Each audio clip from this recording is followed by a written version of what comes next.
What's up everyone, and welcome back to another Reddit Stories video. Today I've got a truly bizarre story to share. I really enjoyed this story, and I hope you do too. Thank you so much for tuning in. I really appreciate each and every one of you. If you haven't already, please give the video a like and hit that subscribe button. We're aiming for 1,000 subscribers, and I know we can get there with your support. Alright, no more waiting. Let's get into it. After surviving a plane crash while traveling abroad, I thought the worst was over. I was wrong. What found me at the crash site was far worse.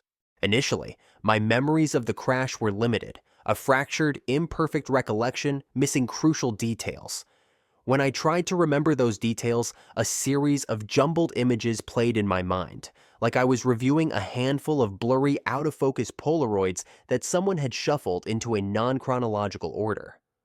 Over time, that changed. My memories became clearer. But in the beginning, everything was a haze of motion and sound. This is what I remembered in the beginning. Divya and I are sitting next to each other. The other two passenger seats on the opposite side of the aisle are empty. The pilot turns around to us, and I only see him for a second, but there's something memorable about him. It's not the fear stitched to his face, nor is it the words he shouts to us. It's something else, something important. My sister's smiling, big brown eyes alive with infectious excitement. Her lips are moving, trying to tell me something over the mechanical thrums of the aircraft's single engine. I peer out the window, watching the Alps pass under us. Verdant, green valleys. Smatterings of pine trees dotting the landscape, forming unique and cryptic shapes like geological birthmarks. Not birthmarks, actually. More like scars, which is an important distinction, and I don't know why. An ear-splitting noise. It's deafening and sudden, like an explosion. But there's no fire. Not at first, at least. The gnawing and grinding of metal. Screams. From me, Divya, the pilot, and from someone else. Maybe there was someone else on the plane. The aircraft tilts forward. We enter a death spiral. Violent movement rips the pilot from his chair, and he's gone. There's something important about him. It's not the fear on his face, it's something else. Before I can tell what it is, we're meters from the ground. There's the roaring of atmosphere rushing through the holes in the cabin. Terror swells in my throat. I want to turn my head. I want to see my sister. But there's not enough time. Everything goes black. I'm plunged into the heart of a deep, silent shadow. It's not death, but it's similar. Briefly, I return. My consciousness bubbles up from the depths of that shadow, and my eyes flutter open. It's quiet now. No more screams, no more chewing of metal. Only the humming chorus of cicadas fills my ears. It was early morning when we crashed, now it's twilight. Air moves through my lungs, and it smells faintly of smoke and iron. Finally, I do turn my head, and I see Divya. She's not far, but she's broken. Her battered body hangs in a nearby oak tree like a warning. Dusky red blood stains the bark around Divya. It's sticky and warm on my fingertips when I'm close enough to touch it, leaning against the trunk, reaching to pull her down from the canopy. She's much too high up, but I keep flinging my hands toward the heavens, pleading for a miracle. Again and again, I try to get a hold of Divya, as if I'd be able to anchor her soul to the earth with a tight enough grasp on her body. I blink, and when I open my eyes, I'm alone in a hospital room, lying in bed. Now, there's no noise at all. Pure, vacuous silence for hours and hours as I slip in and out of awareness, until a question shatters that silence. "What do you remember about what happened to you, son?" says a tall, grizzled man in a dirty white lab coat, gray-blue eyes intensely fixed on my own. That first week in the hospital went by quickly. Dr. Osler and Nurse Annalisa were very attentive, practically at my beck and call. My suspicions were at a minimum during that time, so I could actually lay back and rest. When I was finally lucid enough, I explained what I recalled about the crash to Dr. Osler, who listened intently from a wooden chair aside the hospital bed. My sister and I were Boston natives on holiday in the European countryside. We were flying over the Swiss Alps when something went terribly wrong with the plane. I couldn't remember if it was a spontaneous mechanical failure or if the pilot had accidentally collided with something. Either way, we fell to the earth like Icarus. I thought of Divya. A question idled in my vocal cords for a long while, a leech with hooked teeth buried in the flesh of my throat, resisting release. Eventually, I asked. Courage was the spark, apathy was the match. The resulting fire singed that leech off my throat and out my mouth. Either she was alive or she wasn't. Do you know if my sister made it to the hospital? Brown hair, mole on her cheek? The doctor inquired, his voice warm and dulcet like a sip of hot apple cider spiked with brandy. I gulped and nodded, bracing myself. Yes, we have her here. She's in critical condition, but we're taking such good care of her. We believe she'll pull through, but she hasn't woken up yet. Relief galloped through my body, and I let my head fall back on the pillow, tears welling under my eyes. As I quietly wept, he continued to fill in the gaps, detailing where I was, how I got here, and what was next. Essentially, the plane crash-landed outside of Bavaria, southeast Germany.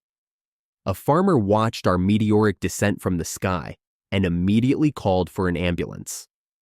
Now, my sister and I were admitted to a small county hospital about 10 minutes from the wreck site. Both of my legs were broken, and I lost a significant amount of blood. But otherwise, I was intact. Divya suffered greater internal injuries, so she was in the intensive care unit. Dr. Osler expected her to make a full recovery. There were no other survivors. He stood up, patted me on the shoulder, told me to sleep, and informed me that Annalisa would be in soon to record my vital signs. When can I see her? When can I see my sister? His footfalls slowed until they came to a complete stop. He remained motionless for an uncomfortably long period of time, with his hand wrapped around the brass doorknob and his back to me. Never said a word. After about a minute of eerie inaction, he twisted the knob, pulled the door open, and left. That's when I first noticed something about my situation was desperately wrong. As the doctor exited my well-lit windowless hospital room, I glimpsed whatever was outside. In an attempt to conceal it, he didn't swing the door wide open. Instead, he cracked it only slightly, just enough to squeeze his gaunt body through the partition, with his lab coat audibly dragging against the doorframe. Despite his attempt to block my view, I saw enough to plant a seed of doubt in my head about Dr. Osler and what he had told me.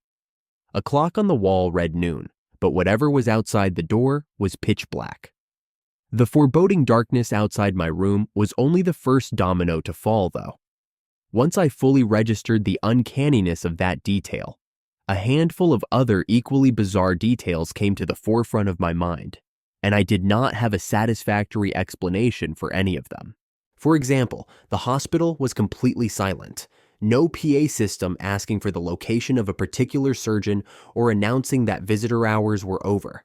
No ambient noise from a heavy hospital bed thundering down the hallway. Even my room was dead silent. Initially, I didn't notice. The quiet allowed me to fall into sleep without issue. That said, I was wearing an oxygen monitor. I had an IV in my arm. The machines above me appeared to be connected to both things, and yet they were silent too. Shouldn't they beep? Shouldn't they make some kind of sound? The only noises I ever heard were the voices of the hospital's staff members, and only when they were in my room, talking to me. Which brings me to Nurse Annalisa. Initially, she was a tremendous source of comfort. Her very presence was sedating, humble and grandmotherly. Silver hair bustling over her shoulders as moved through the room. A charming wrinkled smile on her face as she listened to me recount my life history to kill some time. Constant reassuring words about how well the hospital was taking care of me. But like everything else, once I looked a little harder, Annalisa went from likable and endearing to peculiar and terrifying. First off, it seemed like she never left the hospital. For a week straight, she was my only nurse. Coming and going from my room at random times, never anything that implied a shift schedule. One day, she came into my room 3 times within an hour to take my temperature, and didn't appear again until the following day. Another time, I woke up to her determining my blood pressure, the rubbery cuff tightly compressing my bicep. No stethoscope pressed to my arm, which I'm pretty sure is required for the measurement. She wasn't even watching the numbers rise and fall on the instrument's pressure meter. Instead, she was staring right at me, reciting the same phrase over and over again. Aren't we taking such good care of you? Aren't we taking such good care of you? Aren't we taking such good care of you? All the while, she was continuously inflating the cuff, pausing for a moment, releasing the air, and then repeating that process. I just pretended to be asleep at first. But after an hour of that, my patience ran thin. Annalise, don't you ever go home, or are you the only goddamn nurse in this whole hospital? I shouted. The cuff's deflating hiss punctuated the tension, slowly fading to silence over a handful of seconds. Eventually, she stood up, walked to the door, and exited, saying nothing at all. The behavior reminded me of how Dr. Osler reacted when I asked him about Divya, honestly. I never saw Annalise again. Not alive, at least. Every single nurse from then on out was different than the last. Like somehow my singular complaint had rewritten the entire staffing infrastructure of the hospital. And I mean every single one.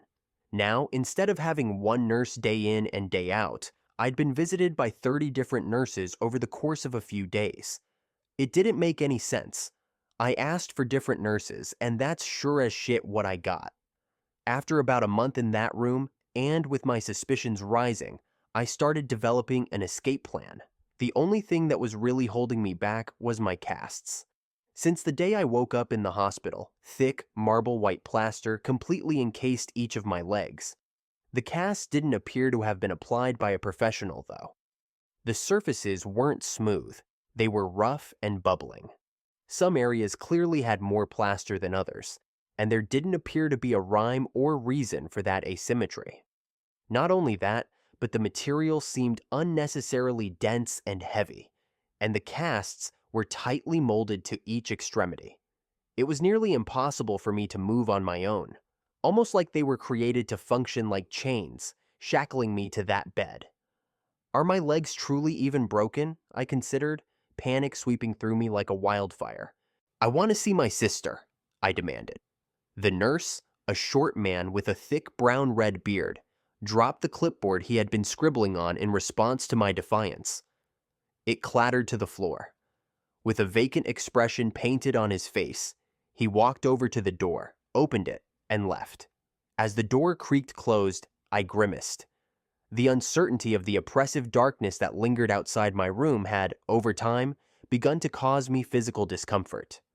I needed to know what was actually out there, but God, I desperately didn't want to know either. In a way, it represented my predicament. On the surface, I was in a hospital, but that was farce, an illusion for someone's benefit. In reality, some terrible darkness loomed around me, pulsing just below the surface, spilling in every so often through the cracks in the masquerade. After a few minutes, Dr. Osler paced into the room, letting the door sway shut behind him. Dr. Osler, you've told me Divya is alive. Countless times, you've assured me she's recovering here in this hospital. And yet, I haven't seen her once. Bring her here. If she's not healthy enough to come here, bring me to her. His gray-blue eyes bored vicious holes through me. He was livid, utterly incensed by my insubordination. She's not done yet, he muttered. I stared back at him, dumbfounded and brimming with rage. What the fuck does that mean? The doctor looked away from me with a contemplative glint behind his eyes, recalibrating his response. With his head turned to the side, though, I felt another emotion simmer inside my skull. An uncomfortable familiarity. As I studied a subtle skin-toned line that coiled down the side of his nose, my mind was pulled to the day of the crash. Before that horrible realization could fully crystallize, he spoke again. Diva's not ready for visitors, I mean. All right, well, what's the holdup? Tell me why she's not ready. His gaze met mine again, now grim and resolute. Soon. As that word crawled from his lips, he turned away from me and marched out into the darkness. I said nothing. No protestations, no name-calling, no angry last words. Instead, I felt my mind race. My nervous system buzzed with furious static, trying to comprehend and reconcile the overflow of information bombarding my psyche. Something about the way Dr. Osler's face contorted as he said that last word made the whole thing click into place. The pilot had a scar just like that.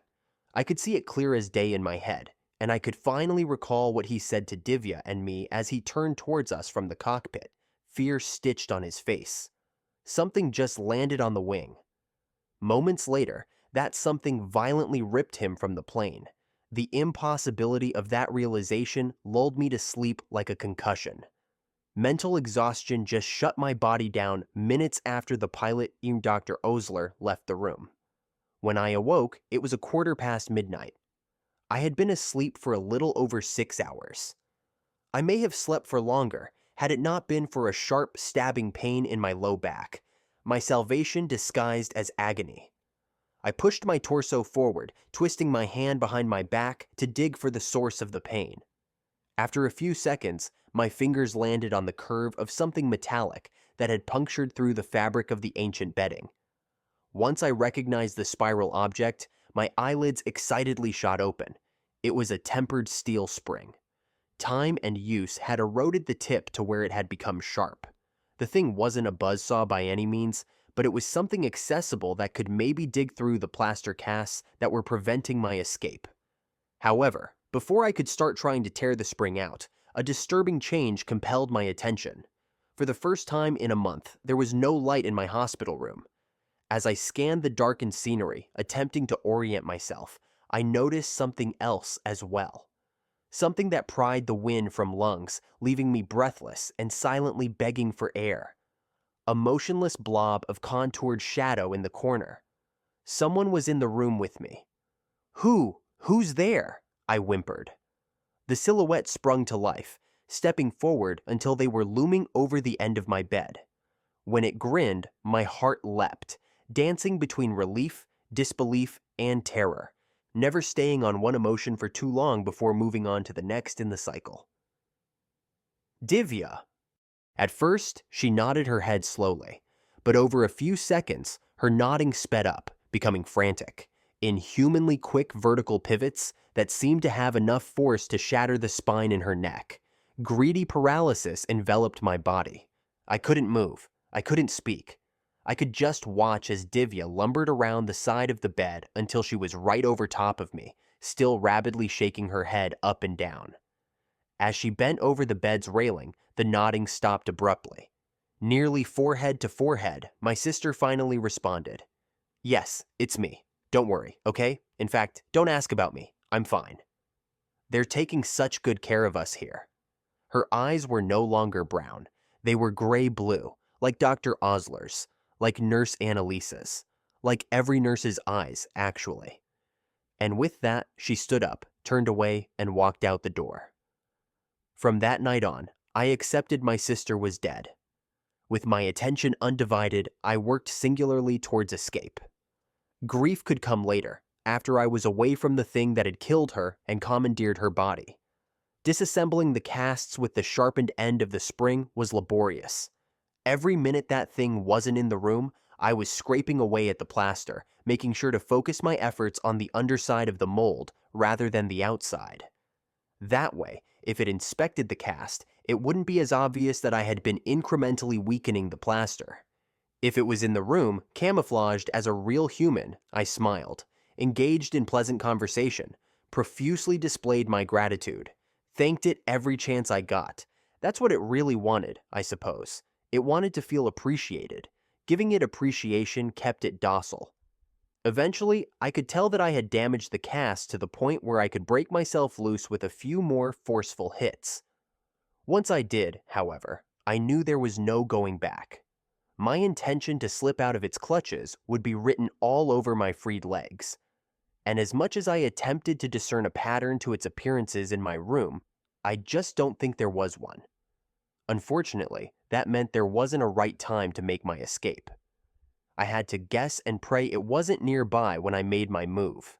Luck was on my side that day. The thing was close, but it was preoccupied. Despite shedding nearly 20 pounds of body weight in that hospital room, barely sustaining myself on the infrequent helpings of brackish meat soup the thing brought me. My legs couldn't hold me upright.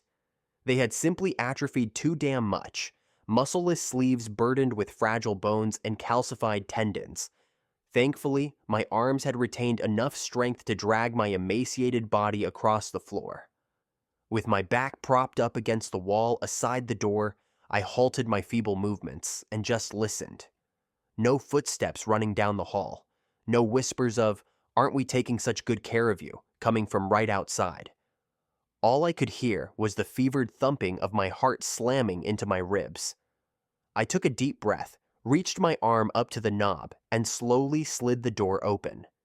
It wasn't hell on the other side of the door like my restless mind had theorized on more than one occasion. Not in the literal sense, anyway. I really was in a hospital, it was just abandoned. Had been for a while, apparently. A discarded German newspaper I discovered was dated to September of 1969. The dilapidated medical ward was dimly lit by the natural light that filtered in from various broken windows. Thick dust, shattered glass, and skittering insects littered the floor. I crawled around overturned crash carts and toppled transport beds like I was navigating the tunnels and trenches of Okinawa. At the very end of the hallway, I spied a patch of weeds illuminated by rays of bright white light. There it was, my escape, an open doorway, a portal to the world outside this place. Flickers of hope were quickly overshadowed by smoldering fear. As I got closer and closer to the exit, an unidentifiable smell was becoming more and more pungent. A mix of rotting fish, bleach, and tanning leather. The thing wasn't gone. It was still here, and when the aroma became truly unbearable, I knew I had reached the place it called home. I didn't see everything when I crawled by. But because the door had been ripped off its hinges and a massive hole in the ceiling was casting a spotlight over its profane workshop, I saw enough to understand. As much as I possibly could understand, anyway. The chamber that the stench was originating from was vast and cavernous. Maybe it served as a lecture hall or a cafeteria at some point in time. Now, though, it had a different purpose. It was where the thing kept its costumes. That abomination had pretended to be every person I'd interacted with while in that hospital. Dr. Osler, Annalise, all the other nurses, and, most recently, Divya. A horrific stage play where it gladly filled all the roles. That entire month, I thought I had talked to dozens of people. In reality, it had been this goddamned mimic every single time, camouflaged by a rotating series of gruesome disguises. Hundreds of eyeless bodies hung around that room like scarecrows, arms held outstretched by the horizontal wooden poles that were tied across their backs. Thick, pulsing gray-blue tethers suspended the bodies in the air at many different elevations from somewhere high above. Despite the horrific odor, most of them seemed to be in relatively good condition, with limited visible signs of decay. The assortment of fleshy mannequins swayed lifelessly in the breeze that spilled in through the minivan-sized hole in the ceiling, glistening with some sort of varnish as they dipped in and out of beams of sunlight. Then I saw it. A gray-blue mass of muscular pulp roughly in the shape of a human being, cradling Annalise's body in its malformed arms at the center of the room. Thousands of flies' wings jutted from every inch of its flesh. Some were tiny, but others were revoltingly magnified. The largest I could see was about the size of a mailbox. Even though the thing appeared motionless, the wings jerked and twitched constantly, blurring its frame within a cloud of chaotic movement. As far as I could tell, it had its back turned to me and hadn't detected my interloping. Watching in stunned horror, the thing raised one of its hands, and I noticed it was holding something small and wooden. Every few seconds, it brought it down and delicately caressed the nurse's head with the object, dragging weathered bristles over her scalp. It was brushing Annalise's hair, then it spoke, and I felt uncontrollable terror swim through my veins, causing my entire body to tremor like one of the abomination's wings. It sounded like 20 or 30 separate voices cooing in unison. Men, women, and even children saying the words together. A choir of the damned. Aren't we taking such good care of you? Aren't we taking such good care of you? I couldn't restrain my panic. Right before a blood-curdling wail involuntarily surged from my lips, I was saved by the thrumming of helicopter blades in the distance. The thing stopped speaking and tilted its head to the noise. At an unnaturally breakneck speed, it shot into the air and through the hole in the roof, carried into the sky by a legion of convulsing flies' wings. Then I was alone, howling into the airborne graveyard with the myriad of preserved corpses acting as the only audience to my agony. They observed me crumble from their eyeless sockets, their stolen bodies still silently swaying in the wind. I didn't see Divya's body. Ultimately, though, I think that was for the best. After I crawled out of the hospital, it took me nearly a day to stumble across another living person, a man and his hunting dog. They delivered me to a real hospital where I spent the next half year recuperating from the ordeal. I told the police about the plane crash, the abandoned hospital, as well as the thing and its museum of hanging bodies. They didn't dismiss my claims, nor did they call me crazy, but it was clear that they didn't plan on investigating it either. Whatever that thing was, the detectives knew about it, and they didn't intend on interfering with its proclivities. Maybe it was just safer that way. That all took place a decade ago. Since then, I've salvaged as much of myself as I could. It hasn't been easy. But in the end, I put my life back together, got married, had a few kids, symbolically buried Divya in a vacant grave with a tombstone. I listed her date of death as the day of the plane crash, and I hope that's actually true, but I don't know for sure, and I don't like to dwell on that fact. My biggest hurdle has been trusting people again, especially when I'm alone in a room with one other person. It feels decidedly unsafe. Checking their eye color helps, but sometimes it's not enough. What if it's that thing in disguise, looking to take me back to that godforsaken room? You might be wondering why I'm speaking up after all this time. Well, I've finally decided to post this because of what happened this afternoon. My wife returned home early from work. She's been acting odd, sitting on the couch by herself, listening but not speaking. Her eyes have always been dark blue. Today, though, they look a little different. I'm locked in our bedroom, and I can hear her saying something downstairs, but I can't discern the words. Once I post this, I'm going to open the door and find out. And I hope to God it's not what I think it is. We're going to take such good care of you. If you enjoyed these real Reddit stories, make sure to like, subscribe, and hit the bell so you never miss a new one. Stay tuned for more, and we'll catch you in the next video.